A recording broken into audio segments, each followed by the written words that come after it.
ఘోర వార్తాలోకంకి స్వాగతం.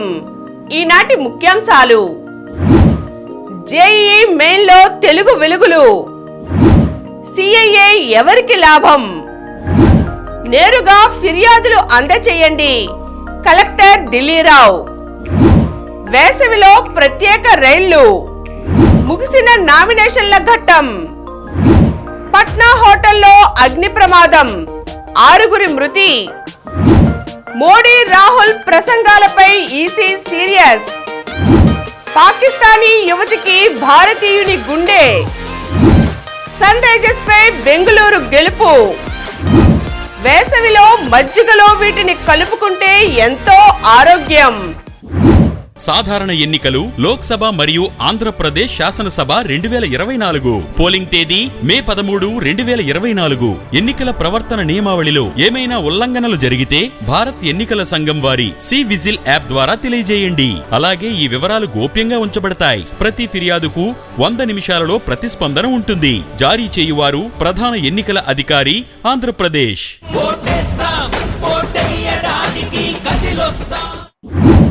ఈ రోజు వార్తలను చూద్దాం. జేఈఈ మెయిన్ లో తెలుగు వెలుగులు. Indian institute of technology, national institute of technology, Indian institute of information technology, కేంద్ర ప్రభుత్వ నిధులతో నడిచే ఇతర విద్యా సంస్థల్లో ప్రవేశాల కోసం నిర్వహించిన joint entrance examination JEE main 2024 paper 1 ఫలితాలలో తెలుగు విద్యార్థులు ప్రభంజనం సృష్టించారు. దేశవ్యాప్తంగా 56 మంది విద్యార్థులు 100% సాధించగా ఇందులో 22 మంది తెలుగువారే కావడం విశేషం. వీరిలో 7 ఆంధ్రప్రదేశ్ విద్యార్థులు కాగా 15 మంది తెలంగాణ వారు.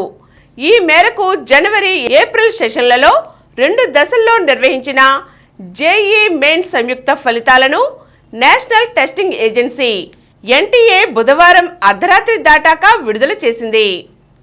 పల్నాడు జిల్లా ఎడ్లపాడు విద్యార్థి ముత్తవరపు అనూప్ జాతీయ స్థాయిలో 6వ ర్యాంక్తో సత్తా చాటాడు. జేఈఈ మెయిన్లో 300 మార్కులకు 300 మార్కుల్ని కైవసం చేసుకుని ప్రభంజనం సృష్టించాడు. మరొక విద్యార్థి విశాఖపట్నానికి చెందిన చింటూ సతీష్ కుమార్ జాతీయ స్థాయిలో 8వ ర్యాంక్ సాధించాడు. పాకిస్తాన్ యువతికి భారతీయుని గుండె. అనారోగ్యంతో ప్రాణాపాయ స్థితిలో ఉన్న పాకిస్తాన్ యువతిని భారతీయుడి గుండె కాపాడింది. పాక్కు చెందిన ఐషా రషాన్ గుండె జబ్బుతో బాధపడుతూ 2019లో చెన్నై అడయారం మలర్ ఆసుపత్రిని ఆశ్రయించింది. పరీక్షించిన వైద్య నిపుణుడు డాక్టర్ కేఆర్ బాలకృష్ణన్ ఆమె గుండెకు పంప్ అమర్చి ప్రాణాలు కాపాడారు. అనంతరం స్వదేశానికి వెళ్లిన ఐషా పాఠశాల విద్య కొనసాగించింది. గత ఏడాది మళ్లీ అనారోగ్యానికి గురవడంతో తిరిగి తమిళనాడు ఎంజీఎం ఆసుపత్రిలో ఉన్న డాక్టర్ బాలకృష్ణన్ వద్దకు ఐషా కుటుంబ సభ్యులు తీసుకువచ్చారు. గుండె మార్పిడి శస్త్రచికిత్స చేస్తేనే ప్రాణాలు కాపాడగలమని ఆయన స్పష్టం చేయడంతో దాత కోసం ఎదురుచూస్తూ ఉన్నారు. ఆఖరికి జనవరి 31న ఢిల్లీ నుంచి బ్రెయిన్ డెడ్ అయిన వ్యక్తి గుండె ఐషాకు లభించింది. శస్త్రచికిత్సకు 35 లక్షలు ఖర్చవుతుందనడంతో కుటుంబ సభ్యులకు ఏం చేయాలో పాలుపోలేదు. తమిళనాడులోని ఐశ్వర్య ట్రస్ట్ ద్వారా సహాయం అందటంతో ఎంజీఎం ఆసుపత్రిలో శస్త్రచికిత్సను విజయవంతంగా నిర్వహించారు. అప్పటి నుంచి వైద్యుల పర్యవేక్షణలో ఉన్న ఐషా త్వరలో స్వదేశానికి వెళ్తున్నారు. ఆమె విలేకరులతో మాట్లాడుతూ పాక్తో పోల్చితే ఇక్కడ వైద్య సదుపాయాలు మెరుగ్గా ఉన్నాయని, గుండె మార్పిడి శస్త్రచికిత్స సౌకర్యం అక్కడ లేదని, తాను భారతదేశానికి ఇక్కడి వైద్యులకు కృతజ్ఞతలు తెలుపుతున్నానని అన్నారు. నేరుగా ఫిర్యాదులు అందజేయండి కలెక్టర్ ఢిల్లీరావు. జిల్లా ఎన్నికల పరిశీలనలకు నిర్దిష్ట సమయాల్లో నేరుగా ఫిర్యాదులు అందించవచ్చునని, విషయ తీవ్రతను బట్టి ఫోన్ నెంబర్లలోనూ సంప్రదించవచ్చునని ఎన్టీఆర్ జిల్లా ఎన్నికల అధికారి కలెక్టర్ ఎస్ ఢిల్లీరావు తెలియజేశారు.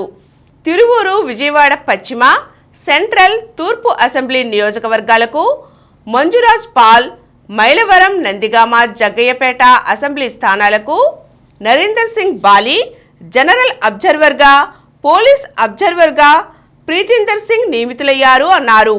ఈ సాధారణ పరిశీలకులు పోలింగ్ తేదీ వరకు ప్రతిరోజు మధ్యాహ్నం 2 గంటల నుండి 4 గంటల వరకు municipal guest house, Nandamuri road, Brindavan colony, Labbipet, విజయవాడలో అందుబాటులో ఉంటారని వివరించారు.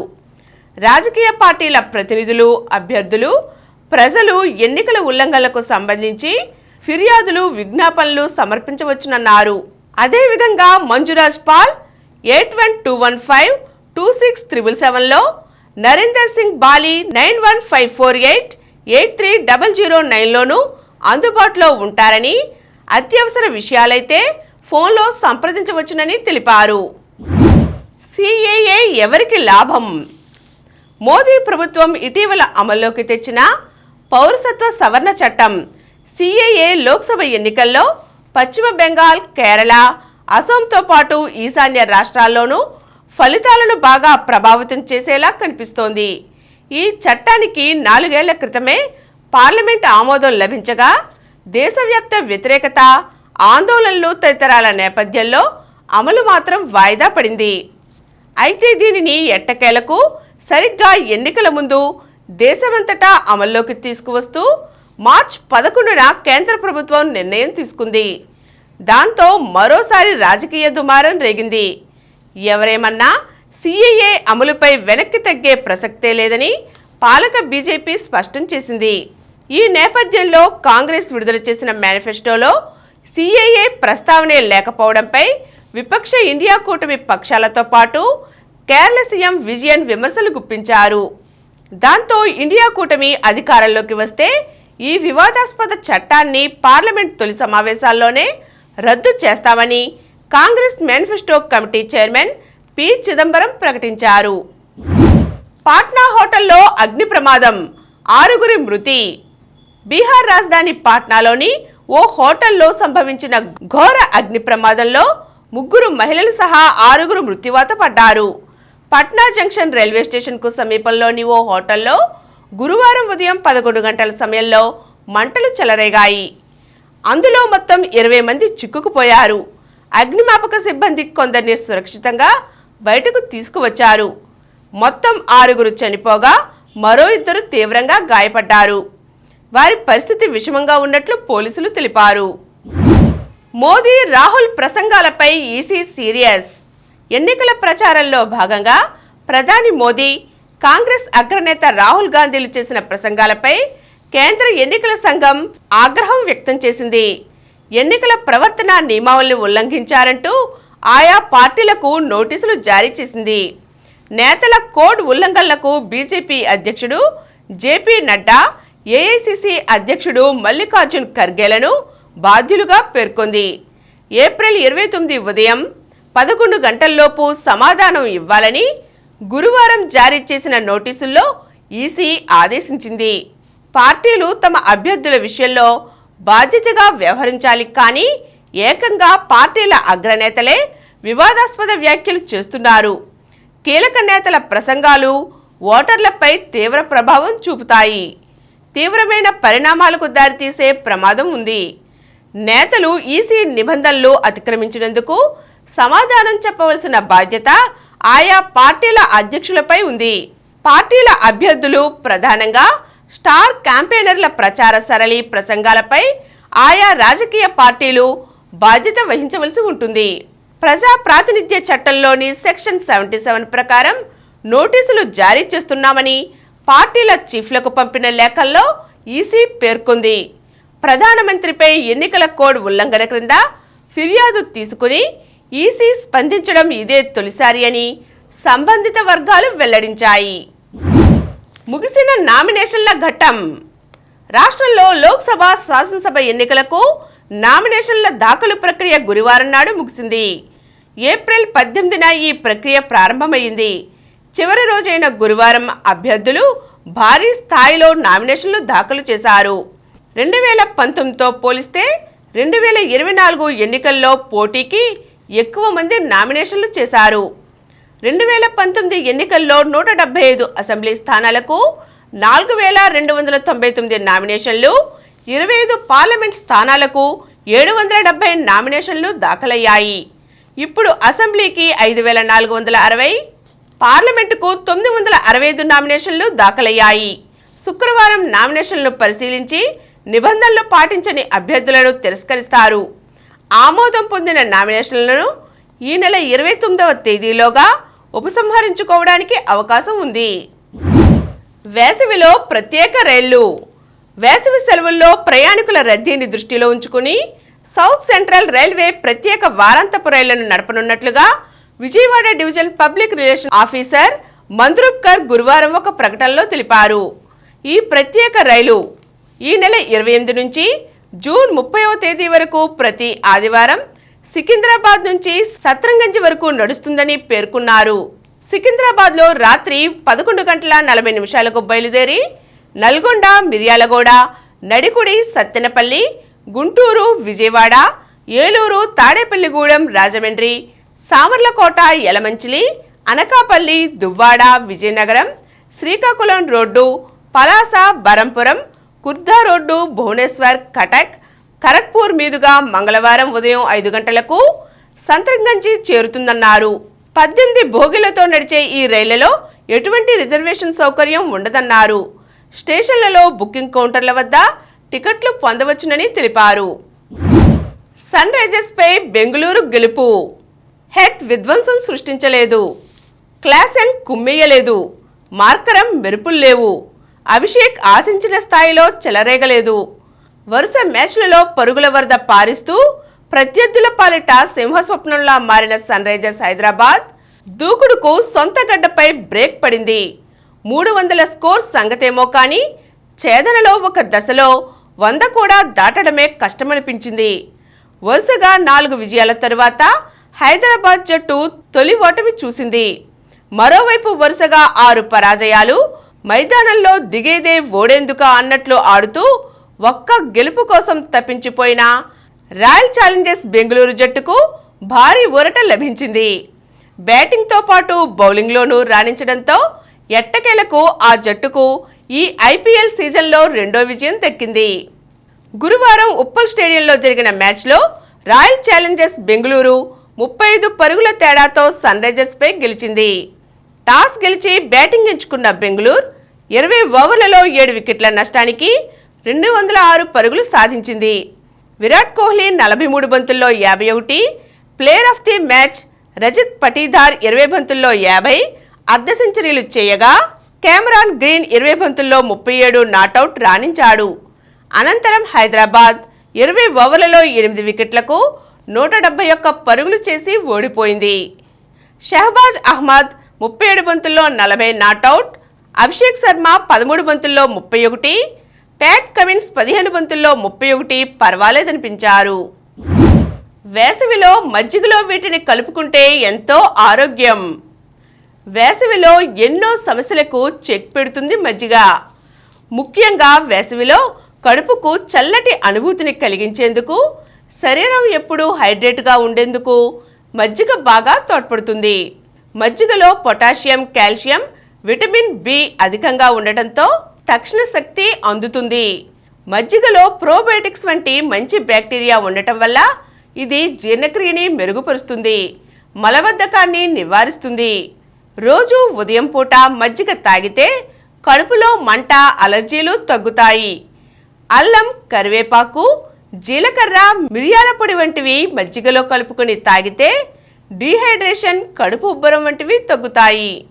మజ్జిగ వల్ల శరీరంలోని కొవ్వు శాతం కంట్రోల్ అవుతుంది. అంతేకాదు మజ్జిగ anti cancer, anti bacterial, antiviral లక్షణాలను కలిగి ఉంటుంది. మజ్జిగలో కరివేపాకు కలుపుకుని తాగితే చర్మానికి, కురుల సౌందర్యానికి చక్కగా ఉపయోగపడుతుంది. ఇప్పుడు కొన్ని సంక్షిప్త వార్తలను చూద్దాం. మరో 3 రోజులు కొనసాగనున్న వడగాడ్పులు. రాష్ట్రంలో ఎండ తీవ్రతతో పాటు వడగాడ్పులు కొనసాగుతూనే ఉన్నాయి. కోస్తాంధ్రపై ఉన్న ఉపరితల ఆవర్తనం గురువారం నాడు బలహీనపడింది. ఈ ఉపరితల ఆవర్తనం నుంచి ఉత్తర కోస్తా, తమిళనాడు, ఉత్తర కర్ణాటక వరకు ద్రోణి కొనసాగుతోంది. దీని ప్రభావంతో ఈరోజు ఉత్తర కోస్తాంధ్రలో 1-2 చోట్ల వర్షాలు కురిసే అవకాశం ఉంది. అయితే రాష్ట్రంలోని మిగతా మండలాల్లో ఈ 3 రోజుల పాటు వడగాడ్పులు కొనసాగుతాయి.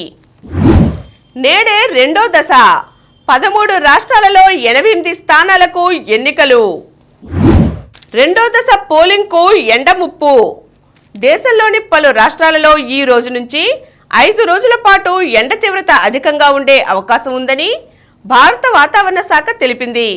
సార్వత్రిక ఎన్నికల రెండో దశ పోలింగ్ జరిగే ప్రాంతాలలో అధిక ఉష్ణోగ్రతలు ప్రభావం చూపవచ్చంటూ అప్రమత్తం చేసింది. 7 రోజులు 293 నామపత్రాలు.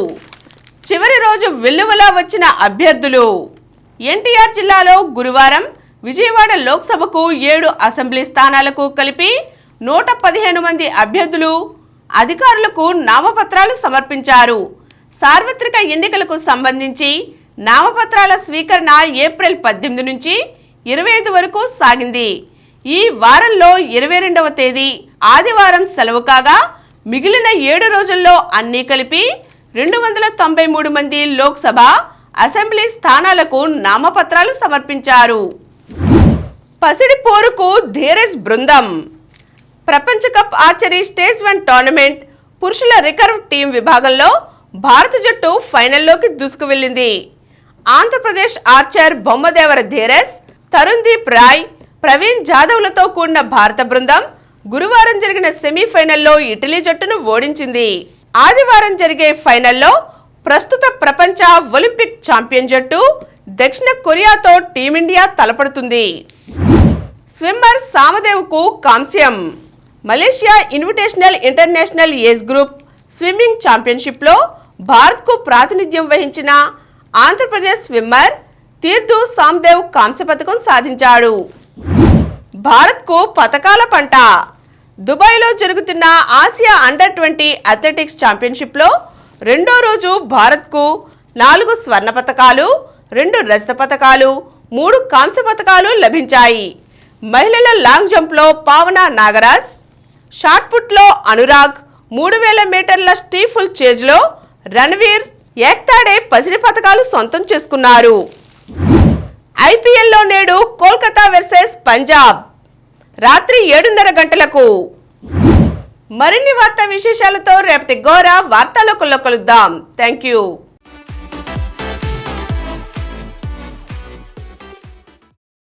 ప్రతిరోజు వార్తా విశేషాల కోసం అనతి కాలంలోనే 20 కోట్ల వ్యూస్ సాధించిన డాక్టర్ సమరం మల్టీ ఛానల్ నెట్వర్క్ సమర్పించు గోరా వార్తాలోకంకు సబ్స్క్రైబ్ చేయండి, లైక్ చేయండి, మీ ఫ్రెండ్స్కి షేర్ చేయండి.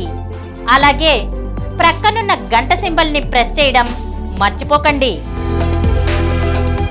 Please download Samaram multi-channel app and watch your favorite channels from your mobile. App available on Google Play Store and subscribe to the channels.